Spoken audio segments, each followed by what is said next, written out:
자, 오늘은 여호와를 찾으라라는 제목으로 같이 말씀을 나눴으면 좋겠습니다. 아, 제가 청년 시절 때 학교에서 선교 단체를 만나고 그 선교 단체와 사역을 이제 해왔습니다.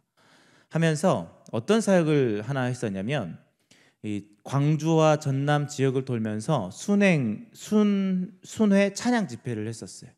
그러니까 거기 안에 들어가는 두 가지 소스가 있었는데, 한 가지는 찬양으로 뜨겁게 하나님을 예배하자라는 취지가 있었고, 또 한 가지는 대학생들이 광주 땅에 왔을 때 겪게 되는 하나가 뭐냐면, 지난번에 설교했지만 이단에 빠지는 경우가 있거든요.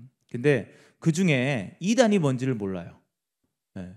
그때만 해도 사람들이 이단이라고 했을 때 뭐 나쁜 사람들이 있나 보다, 이 정도였지, 이단 중에 어떤 이단들이 있고 또 대학 캠퍼스에 왔을 때 조심해야 되는 이단이 무엇인지를 모르는 거예요. 그래서 그것들을 알려주고자 우리가 순회 찬양 집회를 했었습니다. 그때 당시에는 뭐 이단 특강, 뭐 이단 집회라고 하면 이단들이 몰려와가지고 막 데모를 했을 때라 이제 그렇게 명칭을 할 수 없고 그냥 찬양 집회라고 했었습니다. 그래서 그렇게 찬양 집회를 하면서 이단에 대한 것들을 소개하고 이렇게 했죠. 그때 만났던 팀이 있습니다. 그 팀이 어떤 팀이냐면 영원한 찬양이라는 팀입니다. 저희 선교단체에 소속되어 있고 대전에서 풀타임 사역을 하고 있는 팀이죠. 그 팀이 와서 복음을 제시하고 그 다음에 사람들에게 결단과 헌신할 수 있는 기회를 줍니다. 그러니까 고전적인 팀이에요. 그러니까 지금처럼 그 TV에서 나오는 막 그 젊은 층의 찬양을 하는 그런 팀이 아니라 아주 고전적인 팀 있지 않습니까? 막 손을 높이 들고 찬양하고 막 이랬던 팀인데, 그런데 그 안에 예수 그리스도의 영상과 또 그가 왜 우리에게 필요한지를 대해서 소개를 하고 또 복음을 제시하는 팀입니다. 근데 그 팀의 리더로 활동하고 있는 간사님이 계셨어요. 메인 싱어로. 그래서 그분은 성악을 전공하셨고 굉장히 퀄리티 있게 이렇게 찬양을 하시는데, 그분이 지나가는 말로 저한테 뭐라고 했냐면, 홍이야, 너 졸업하면 우리 팀에 들어올래? 라고 하시는 거예요. 그 찬양팀에 올라가는 거예요. 그래서 저 같은 사람이 들어갈 수 있을까요? 이렇게 얘기를 했었죠. 그때 찬양 집회를 할 때 그 팀 앞에서 제가 한 두세 곡을 같이 찬양하면서 광주 대표로 있었으니까, 그래서 같이 이렇게 찬양을 인도했었습니다. 그래서 그 간사님이 저를 유심히 보시고 같이 하면 좋겠다라고 생각하신 거죠. 왜냐하면 방학 내내 한 10번, 12번 막 이렇게 집회를 같이 하다 보니까 얘는 같이 해도 되겠다라는 생각이 있었나 봐요. 그런데 저는 그 말이 하나님의 음성으로 들렸어요. 그래서 나 졸업하면 저 팀에 들어가야지 라고 생각을 했습니다. 그런데 나중에 그 팀에 들어가긴 했어요. 들어가서 5년 동안 사역하고 왔는데, 며칠 전이었어요. 며칠 전에 금요일 날 40주년 예배를 드렸습니다. 그 팀에서 사진 한번 띄워주시겠습니까? 40주년 이제 기념 예배를 드리는데, 그 간사님이, 저를 콜링했던 그 간사님이 저한테 곡을 하나 불러달라고 하시더라고요. 그래서 특송을 하고 왔습니다. 그래서 그 사진인데, 이 자리에서 제가 처음 들었던 게 뭐냐면, 저를 담당했던 선교사님이 계세요. 화면 넘겨주세요.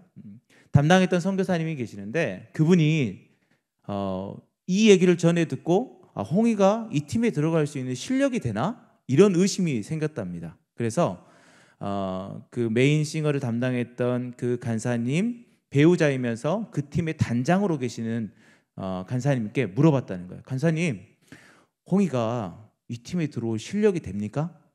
홍이를 보내도 될까요? 물어보는 거예요. 간사님 뭐라고 했을까요? 당연히 되지, 막 이렇게 했을까요? 아니요. 그 간사님 딱 한마디 했어요. 우리는 실력을 보는 게 아니에요. 그런 얘기를 하는 거예요. 그러니까 실력을 본 게 아니라 성실함과 이런 것들을 보게 된 거죠. 뭐 실력이 뛰어났다는 것이 아니라 그 안에서 열심히 하는 모습과 또 그 안에서 준비하는 모습들을 귀하게 여겼던 것 같습니다. 그래서 그 팀에서 5년 동안 사역하면서 한 930여 회의 찬양 집회를 했어요. 1년에 한 200회 가까이 찬양 집회를 했었고, 같이 많은 사람들에게 복음을 전했습니다. 이번 통계를 보니까 한 4,600여 회의 집회를 했는데, 그중에 제가 이제 930여 회를 같이 했던 거죠. 그런 팀에서 사역할 수 있었는데, 중요한 것은 그 팀에 들어가기 전에 제가 2년 동안 준비하는 기간이 있었습니다. 그 준비하는 기간 동안에 제가 뭘 했을까요? 보컬 레슨을 받았을까요? 악기 연습을 했을까요? 아니요. 저는 교회에 가서 기도했습니다. 찬양하고 기도하고 말씀 보고.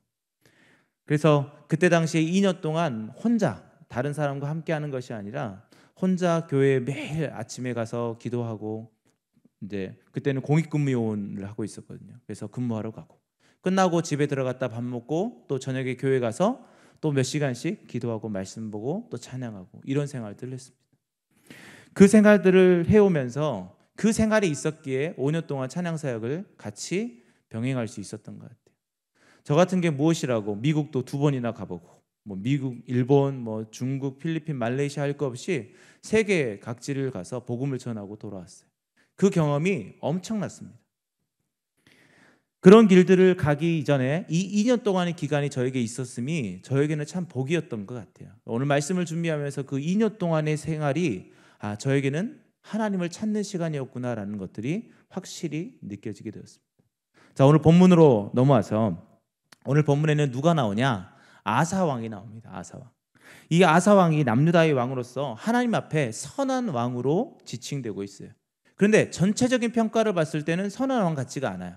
왜냐하면 제일 나중에는 하나님의 말씀에 순종하지 못하고 하나님을 쫓지 못해서 나중에 질병이 발생해서 죽음을 당하게 되는 거예요. 그러니까 끝까지 신실했다라고 보기는 좀 어려운 것 같지만, 그래도 오늘 본문에서는 뭐라고 하냐? 2절 말씀에 보니까 아사가 그의 하나님 여호와 보시기에 선과 정의를 행하여 라고 되어 있어요. 선과 정의를 행한다. 그러니까 아사 왕은 하나님이 보시기에 선과 정의를 행한 왕, 그러니까 다른 왕들에 비해서 선한 왕이었죠. 대부분 다른 왕들은 그 선왕의 전례를 따라서 그 왕이 나쁜 것들을 좀 가지고 와가지고 그대로 행했던 것을 보게 됩니다. 솔로몬의 아들인 이제 르호보암 같은 경우도 자기의 아버지 왕이 그 성전 건축과 또 왕궁을 건축하기 위해서 많은 노역들을 시켰습니다. 그러면 다 끝나고 났으니까 좀 그들을 편안하게 놔둬야 되는데, 자기가 솔로몬 왕, 자기 아버지 왕보다 더 뛰어나다라는 젊은 층에 같이 사역했던 사람들의 말을 들어가지고 나는 너희들을 더 무겁게 너희들을 지칭하겠다, 너희를 더 많은 노역에 부리겠다라고 하니까 나라가 2개로 나누게 됐죠. 그런데 아사 왕은 그렇게 하지 않았어요. 4절 말씀에 보니까 유다 사람에게 명하여 그 조상들의 하나님 여호와를 찾게 하며 그 율법과 명령을 행하게 하고 라고 했죠. 그러니까 이 아사 왕은 하나님 보시기에 선과 정의를 행하는데 이 유다 민족들에게 무엇을 권면하고 있냐? 야, 하나님 여호와를 찾아라 라고 권면하고 있더라고요.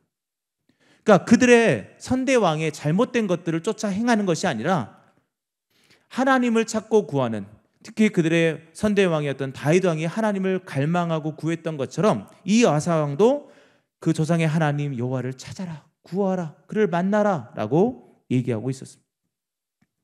제가 5년 동안 대전에서 영원한 찬양에서 찬양 사역을 했을 때 그 이전에 앞서서 2년 동안 했던 그 기간이 바로 하나님을 찾는 시간이었고, 그 하나님을 찾는 시간이 없었다면 저는 아마 사역을 끝까지 완수하지 못했을 것 같아요. 그 하나님을 찾는 삶, 그 말씀과 기도의 삶, 그 삶이 저로 하여금 하나님의 은혜를 만끽하게 했고, 그 기간에 저로 하여금 하나님의 사역을 감당할 수 있는 힘을 공급해 줬어요. 그 시간에 보통 우리로 말하면 실용음악이라든지 이런 것들, 레슨이라든지 실력을 더 키우려고 하지 않습니까? 그런데 그렇게 하지 않고 말씀과 기도의 삶을 살았던 것이 저에게는 크나큰 복이었죠. 이렇게 하나님께 부르짖으며 살았던 사람들이 여러 성경에서 발견되는데, 특히 갈라디아서 1장 17절부터 18절 말씀을 보면 같이 한번 읽어보도록 하겠습니다. 또 나보다 먼저 사도된 자들을 만나려고 예루살렘으로 가지 아니하고 아라비아로 갔다가 다시 다메섹으로 돌아갔노라. 그 후 3년 만에 내가 게바를 방문하려고 예루살렘에 올라가서 그와 함께 15일을 머무는 동안. 아멘. 자, 이게 누가 한 말이냐면 바울이 한 말입니다. 바울이 갈라디아 교회에 편지하면서 자기가 이 아라비아로 갔다가 다메섹으로 돌아와서 그 후 3년 만에 내가 예루살렘으로 돌아왔다라고 얘기합니다. 이 아라비아에서의 생활, 그 기간이 몇 년이냐면 3년입니다. 약 3년. 그러니까 3년을 다 채웠다라고 말하기는 어렵겠지만, 그 본문에 그 후 3년 만이라고 나오는 것은 이 다메섹에서 아라비아로 갔다가 돌아왔던 그 기간이 아니라 예루살렘에서부터 시작해서 다시 예루살렘으로 돌아오는 시간까지 3년이에요. 그러니까 그 안에 대부분을 어디서 보냈냐면 아라비아라는 사막에서 보냈죠. 그러면 바울은 그것에서 뭘 했을까요? 자기가 예수를 만났는데 중요한 것은 자기가 그동안 배워왔던 하나님의 말씀이 있어요. 그 말씀과 이 예수님이 어떤 연관이 있을까? 자기는 그것들에 대해서 예수 그리스도라는 사람이 정말 살아계시는구나 라는 것들을 목격하고 느꼈어요. 경험했어요. 그런데 그것이 하나님의 말씀과 어떤 연관성이 있는지를 그냥 알 수는 없잖아요. 그래서 그 3년 동안에 보통의 학자들은 뭐라고 얘기하냐면 신앙과 신학을 정립하고 돌아왔다. 그래서 다른 사람들 개발을 찾아가가지고 이게 어떻게 된 일입니까? 우리 서로 교제합시다. 이렇게 하지 않고 그는 아라비아로 가서 하나님을 찾는 시간을 가졌어요. 그렇게 3년 동안 하나님을 찾고 구하며 하나님과 독대하며 하나님을 만나는 그 시간이 그로 하여금 평생을 하나님께 헌신하는 삶을 살도록 이끌었어요. 그리고 그가 마지막 순교하는 그 순간까지 내가 나의 달려갈 길을 다 마치려 하면 자기의 달려갈 길들을 다 완수하고 하나님께 기쁨으로 돌아가는 것들을 보게 됩니다. 사랑하는 성도 여러분, 우리에게도 이런 시간, 하나님을 찾고 구하는 시간이 필요합니다. 그런데 어느 순간 우리는 하나님을 찾는 것보다 문제의 해결을 놓고 강구하거나 문제 해결을 어떻게 할 것인가라고 생각하며 살아가기도 합니다. 이 아사왕은 유다 사람들에게 여호와를 찾으라라고 명령하면서 뭐라고 또한 부연 설명을 하냐? 하나님의 말씀대로 살아가라라고 얘기합니다. 오늘 보면 4절 말씀해 보니까 유다 사람에게 명하여 그 조상들의 하나님 여호와를 찾게 하며 그의 율법과 명령을 행하게 하고라고 했죠. 그의 율법과 명령을 행하게 하고. 그러니까 하나님을 찾고 구하는 것에 끝나는 것이 아니라 하나님이 말씀하시는 것들을 순종하며 따라가는 삶을 살아라고 또 이야기합니다. 그리고 나서 또 한 가지를 요구하죠. 무엇입니까? 우상을 버리라고 합니다. 5절 말씀해 보니까 또 유다 모든 성읍에서 산난과 태양상을 없애매 나라가 그 앞에서 평안함을 누렸다. 이걸 정리하면 이거예요. 아사왕은 유다 민족들에게 하나님을 찾아라. 그리고 찾은 하나님이 말씀하시는 그 말씀과 그 율례대로 행하며 따라가라. 그리고 중요한 것은 우리 안에 있는 우상들을 버리자라고 얘기하고 있는 거예요. 그렇게 했을 때 그들에게 찾아오는 것이 무엇이냐? 바로 평안함이라는 거죠. 평안함. 그들에게 찾아오는 것이 곧 평안함이었어요. 그러면 평안함이 뭘까요? 그것은 하나님의 응답이라는 것이죠. 저는 기도를 하다 보면 예전부터 이제 그런 환상이 있었어요. 무슨 환상이었냐면 기도를 딱 하면 하나님이 그냥 세미한 음성으로 홍이야 너 이렇게 해야 돼 라고 말할 줄 알았어요. 그래서 기도할 때마다 하나님 말씀해 주세요 라고 하는데 세미한 음성이 안 들리더라고요. 근데 어떤 분은 막 세미한 음성이 들린대요. 그럼 정말 부러웠어요. 물론 세미한 음성으로 들려주시기도 하겠죠. 근데 저한테는 안 들리는 거예요. 그래서 기도하는데 왜 나는 하나님의 음성이 안 들리지? 라고 생각했어요. 그런데 기도를 하다 보니까 하나님의 음성은 다른 곳에 있는 것이 아니라 제가 기도했을 때 그 길이 하나님의 뜻이고 하나님의 길이라면 하나님이 내 마음속에 주시는 게 있더라고요. 그게 뭐냐면 평안함이었어요. 그 평안함이 기도 중에 문제가 그런 생각이 그런데 평안함이 몰려오면 이거 하나님께서 해결하시겠구나. 그런 생각이 내 안에 들어왔어요. 그래서 그때부터 기도할 때 항상 하나님이 주시는 그 평안함을 기다리게 됐어요. 하나님이 홍이야 너 이렇게 살아야 돼. 네 오른쪽으로 2발 가고 왼쪽으로 2발 가고 앞으로 2발 가고 이렇게 명령하시면 너무 좋겠는데 그렇게 안 하시더라고요. 근데 제 마음에 평안함을 주시면 이게 하나님의 뜻이구나. 그런데 계속 기도하고 시간이 지나고 우리가 다니엘 기도 21일 동안 하잖아요. 21일 동안 기도해도 평안함이 없어요. 그럼 뭘까요? 하나님이 이 길을 원하시지 않는구나. 그럼 포기하고 돌아서는 거예요. 여러분 바로 하나님을 찾고 구하는 자에게 하나님은 평안함이라는 그 방법을 통해서 그에게 응답하시는 거예요. 그리고 그 평안함을 넘어서 이제는 어떤 삶을 살게 하느냐? 6절 말씀해 보니까 여호와께서 아사에게 평안을 주셨으므로 뭐입니까? 그에게 응답을 주시고 그의 삶에 평탄하게 하시고 그의 마음을 또 그의 주변을 평안하게 하신 다음에 어떻게 합니까? 그 땅이 평안하여집니다. 여러분 우리가 기도할 때요 우리 마음에 하나님이 평안함을 주시고 응답을 주십니다. 그런데 그것으로 끝나는 것이 아니라 내가 기거하는 이 땅도 평안함을 누리게 되는 거예요. 그러니까 여러분들이 이 나라 이 민족을 위해 기도할 때 이 나라 이 민족이 평안함을 누릴 줄 믿습니다. 여러분들이 누군가를 위해서 기도하고 여러분들이 기도함으로 나아갈 때 여러분들만 평안한 것이 아니라 여러분들이 기도하는 그 대상자까지도 평안함을 누리고 응답을 받는다라는 거예요. 우리의 삶의 모든 문제들, 그 문제들 가운데 하나님은 우리에게 평안함을 주시고 그 평안함 가운데 하나님께서 우리 땅까지도 평안함을 허락하신다라는 것이죠. 근데 명심해야 될 것이 있습니다. 그건 뭐냐? 평안함을 준다고 해서 모든 문제들이 다 해결된다라는 의미가 아닙니다. 성경에서는요, 문제의 해결을 요구하는 것이 아니라 그 문제를 통하여 하나님의 뜻을 발견하는 것을 말씀하고 있어요. 우리에게 평안함을 준다고 해서 모든 문제들이 다 해결됐으니까 이제 그것은 나에게 문제가 되지 않아, 이게 아닙니다. 그 문제는 여전히 존재할 수가 있어요. 물론 하나님께서 어떤 것을 통해서 그 모든 문제들을 단번에 해결하실 수도 있겠지만 그러지 않은 경우가 대다수입니다. 그렇지만 중요한 것은 무엇입니까? 그 문제가 있을지라도 내가 평안할 수 있고 그 문제가 있을지라도 내 안에 감사가 넘칠 수 있다는 거죠. 어떨 때? 우리가 하나님을 찾을 때. 그리고 하나님께서는 분명히 9절 말씀에 이렇게 말하고 있어요. 여호와의 눈은 온 땅을 두루 감찰하사 전심으로 자기의 향하는 자들을 위하여 능력을 베푸신다. 여기서 중요한 게 뭡니까? 전심으로입니다. 전심으로 자기를 향하는 자, 전심으로. 큐티 본문입니다. 그래서 큐티를 계속 해나가면서 이 전심으로 나가는 것이 무슨 뜻일까 곰곰이 생각해 봤어요.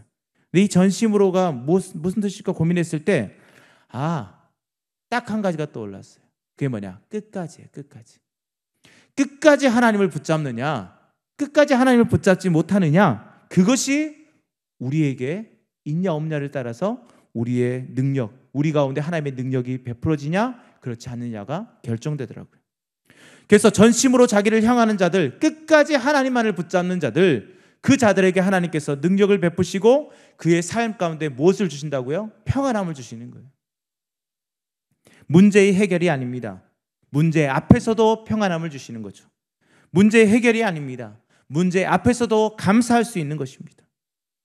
7절 말씀해 보니까 아사가 일찍이 유다 사람에게 이르되 우리가 우리 하나님 여호와를 찾았으므로 이 땅이 아직 우리 앞에 있나니 우리가 이 성읍들을 건축하고 그 주위에 성곽과 망대와 문과 빗장을 만들자. 우리가 주를 찾았으므로 주께서 이 우리 사방에 뭘 주십니까? 평안을 주셨느니라. 평안을.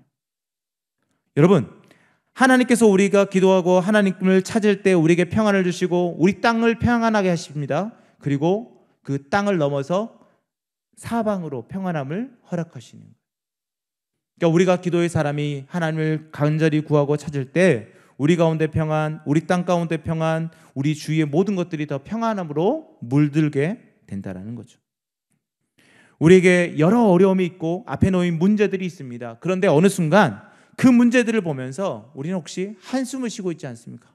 저 문제 어떻게 할까? 어떻게 해결할까?